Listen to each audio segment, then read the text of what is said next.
I'm so excited to see how far you've come with your students. Mapping all the trees around your school using GIS, really exciting. There are so many connections you're going to be able to make from there. And I sent you a couple of National Geographic links to connections between urban trees and climate change, redlining, equity issues. There's so much to explore. You also had some GIS questions, so I wanted to use this map from my environmental science class to show you some of the things that I've figured out over time. Some of the fixes are easy, some take a few more steps, so bear with me and we'll look at those one at a time. So this map comes from my 6th grade environmental science class. They are 10 and 11-year-olds working in small groups and sometimes as individuals or partners to investigate these mystery plants. So here we go. Here's a mystery plant, and you can see, same as your map, if I click one of these mystery plants, a photo pops up, but it's in a new tab. So one of the things I want to change is having the photo just show up right here in the pop-up. That actually takes some doing. As you probably noticed, you tried to Google it and couldn't really find anything. You'll also notice that I've configured my pop-up so that there's really only a few categories showing, so that there's not a bunch of extra data that the kids don't need. Okay, well, let's zoom in here a little bit and let's try to make some important changes. So one of the things you'll notice is I have a bunch of different trees here, and those are all in one category here. Oh, let me bring my camera back so that it feels like we are all together. I'll just edit this part out later.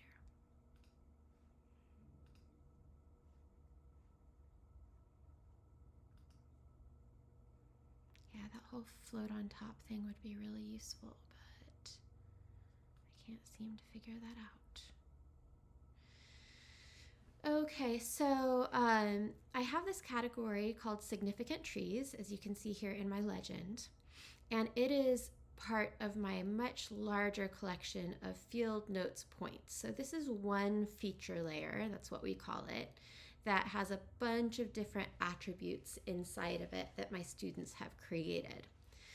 If you want to be able to display photos in the pop-ups instead of just having a link to an attachment, you're going to need to create a different feature layer. And I'll walk you through how that's done.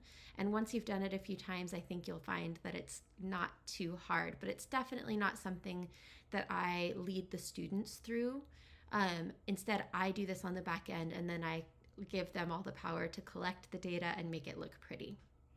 Okay, so within this trees layer, feature layer, I have many different types of trees. So here's a nice alder. I think this one didn't have a photo. We were doing some measurements. Here is a couple of our big Doug firs, which are the dominant trees in our forest canopy. But what if instead of that, I had different symbols for the different trees? This would especially be nice if I turned off all the other plants, which is part of a different study of different shrubs, and I could just see the trees and their symbols were different, so that I could tell how many of them were Doug firs, how many of them were alders, that kind of thing.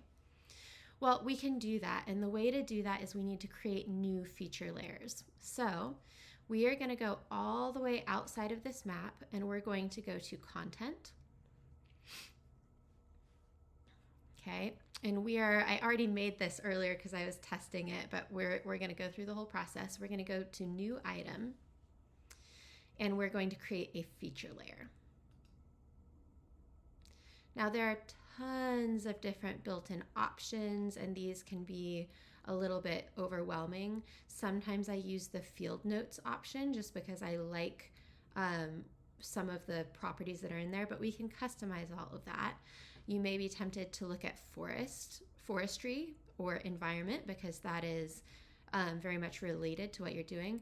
But I like to just go down here to general and pick a points layer, because that's the only thing that I want in this category. Don't need lines, don't need polygons, just points. So I'm going to create this. I do want to capture GPS receiver information from my students' smartphones and Z values because at some point I would really like to get the altitude of every tree's location. Not something I'm working on now, but if I have the data later, that'll be helpful. I'm going to zoom into my school's location in Portland, Oregon. I've done this a couple times, as you can see, so I'm just double clicking to zoom in, and Cornell. Oh, I thought that was my corner. Hang on. Follow Cornell. There we are at the French American International School. Here we are. Next. And I'm going to call this feature layer just the name of one tree. So I'm going to call it Ginkgo because that was one of the dominant trees that I saw in your project. And I'm going to add the tag Ginkgo by hitting enter and add trees and hit enter just so that I can find this again if I'm looking for it. I don't need a summary, that's optional. I'm saving it in my folder Forest Maps. Done. Now it's going to create this feature layer. And the feature layer is going to have a little bit more data in it than I want, especially for the students to see and manipulate. So the next step is we are going to simplify it a bit.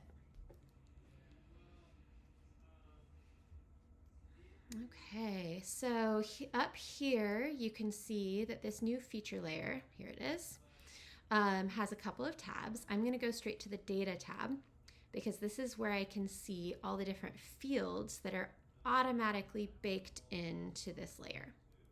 If you notice, if you read these, you can see basic things you've noticed before, like editor, creator, and a bunch of data I don't need the children to see. But what I don't have is the common name of the tree or the Latin name of the tree. And I'm going to need that to be able to organize things later. So I'm going to add a field. I'm going to call this one Latin name and display that as Latin name. The only reason to do a shortcut like this is if you have tons of fields and it helps you just see them at a glance. So I'm going to add new field. Okay. So I can look down the list and see that it has shown up as the newest thing at the bottom. It is a string, which means the answer to this category will be a sentence or words. And I'll add one more that'll be common name. And then if I wanted other fields for different types of measurements, like sometimes I like to do the diameter at breast height to teach kids how to do that, those are fields that I would add now too. But for the sake of brevity, let's now focus on getting rid of categories we don't want. All I have to do, I don't need the speed of the direction that the smartphone was traveling or the direction that it was going. Compass reading, don't need it. Position source type, don't need it. So these I'm going to just delete. So they won't ever show up for the kids to wonder about. There are some things I do like to keep on the back end, like receiver name. That way I can see what came from which smartphone later. Sometimes that's helpful. Accuracy is interesting to me. Latitude and longitude is interesting to me. I'm going to get rid of all the PDOP, HDOP, VDOP, fixed type, correction age, station ID, number of satellites the kids just love to see because we talk about how GIS works and GPS, how that works. So I'll keep the number of satellites. They like to talk about that. Ooh, I have 6 satellites right now. Average, accuracy is fine. You can't get rid of global ID. So you'll notice here's the delete button. If I click global ID, that goes away. So don't even try it. That'll just get you stuck. The rest of this I'm okay with, and I can still hide more on the viewer end later. Okay, so as long as I don't want to add any more attributes, any more fields, then I'm done here. So all of this is saved. I could go into settings and do things like mark this as the authoritative layer that I really want to save, prevent it from accidentally being deleted, all those things. But right now, let's just go back to our map. I'm going to go to content. Here's our forest map that we're working on. Actually, I want to use my other copy. Excuse me. This is the one. Okay, that's fine.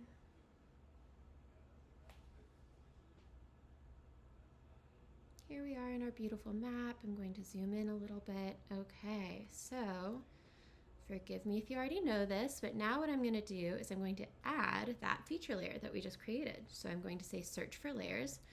This search is in my content. I can also change it to all of ArcGIS Online or my organization or different things like that. But here it is, Ginkgo. This is the one that I want. So I'm going to click the plus button to add it to the map. And nothing will show up yet because I haven't mapped any of these trees, but now I can go to details and here it is. I'm going to expand the legend and I can see the standard red dot that means that this layer is only showing locations. So the first thing I'm going to do is change that from showing location only to that common name. Where are the ginkgos? It's thinking, now it's going to let me choose, hey, I can have individual symbols for all the different types of ginkgos, for example. Maybe I want small, medium, large, that kind of thing. All right, next step. We still don't have one on our map, so let's do that. Let's go to Edit. Here's our ginkgo layer, and there's nothing under it. I can't click a different type of symbol under ginkgo the way I can under my old layer. So I'm going to go down to Manage, and I can see I'm on the ginkgo layer right now. There's all the other layers if I wanted to mess with them. So for example, if I went to this one, wow, I have tons of stuff. But I'm going back to ginkgo. I'm going to add new type of feature. And here I'm just going to put the same name. Common name is ginkgo. That's it. I'm putting this in both fields. I'm going to choose a symbol. Oh, and I didn't show you how to add this, so let's do this now. Here you can see I've got a great ginkgo leaf. Yeah. So the way I found this was first I searched through all of the built-in images or icons rather that we have in the Esri collection.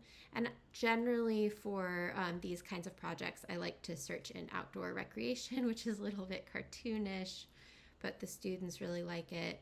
I like to search in points of interest because these are pretty standard and come in different colors. So the students like these. But if you can't find exactly what you're looking for, as I experienced, you can go to use an image and find the URL for an image or a GIF, as you can see here. The students love their GIFs, to add in place of this. So let me just show you how I did this. Here's my Google search, ginkgo biloba. But if I add, let's see, leaf icon to the search, now you'll see I've got stuff that I can actually use as an icon, as a symbol in my GIS. In addition to this, I'll click Tools, I'll go to Color, Transparent, and now what I'm looking for is the background for this to be kind of a checkered color. I don't see this here. Not this kind of checkered. This has some diagonal lines that aren't going to work for me. Let's see here. Let's just do this black outline. Yeah, this works. So you can see that I've got this kind of checkered background. I'm going to right click on this and say copy image address. And if I go back to my GIS, I can copy that here, click the plus button, which students always forget to do. And here we go, I have a new icon. I can make it bigger or smaller. One of the things that your students might experience is if they plug in an icon that does not have a true transparent background, they'll be able to see it here. So the real test is that they shouldn't see anything around the icon they chose. All right, I'm gonna make this a little smaller. I'm gonna say done. Okay, and now I'm going to say save changes. Oh my gosh, all these steps just to add this to the map. Well, the good thing is now I can go back to edit, and now I have the option to click this ginkgo leaf and add it to my map with one click. There it is, yay. Now, if I had done this using the Collector app or the Survey 123 app, it would fill in automatically all of these different fields for me. I can still choose a file to upload a specific photo that I took on that day, but what we're still going for is I want to be able to click this. Let me get out of the edit view.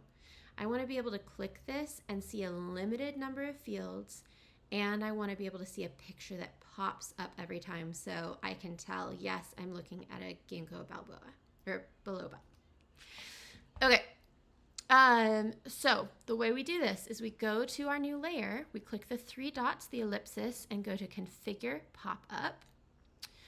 I can definitely remove certain ones of these attributes that show up, or I can just go to a custom attribute display. I'll configure that, and what I want to say here is just something in general about the ginkgo. So I'm just going to lift that from the Wikipedia for this example. So here it is, ginkgo, commonly known as blah, blah, blah. We'll put it here. Okay, now that's going to pop up. Great. Here I have pop-up media, display images and charts in the pop-up. I will choose an image. I'm going to use the exact same name I've been using and the URL for this image. Let's go images. I like this one. I'm going to right click, copy image address, plug it in here. I could put a caption like close up of ginkgo biloba leaves. Okay. I could put a link. So for example, if I wanted to actually go to a website, let's just choose the lovely Wikipedia website for right now to be easy. Here it is. That's a weird looking ginkgo. Okay, I'm going to say okay. I have configured my pop-up to have all those things and none of the expressions that popped up at first, like, you know, your edit or global ID, those things. So I'm going to say okay. Whew, are you ready? Now, after all that work, I'm going to click the ginkgo leaf and look at this. I can read my little custom summary.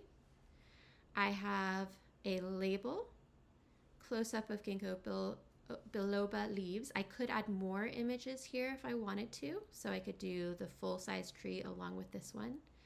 And now whenever I add a ginkgo, no matter where it goes, let's go edit. Let's say there's a ginkgo here. Great. Let's add a ginkgo here. And let's say students are doing this part just using survey 123. Now, every time it is clicked, the same image and summary pops up. Still though, it says attachments. If students attach their own photo of that particular ginkgo, that's what'll pop up in a new tab. That's what'll still be an attachment, and you can click it and then see that new tab. I hope that's helpful. It's a lot of steps, but you can see that once you get that set up for the kids, it's going to be easy to use. And you only have to do that for as many categories of trees as you have, which, sorry, it seems like you have a diverse population where you are. We have a pretty limited population in our native forest here in the Pacific Northwest. But yeah, I hope that this helps you improve your map to that next step. And please keep me updated with what you're able to do with your GIS. Thanks, Salim.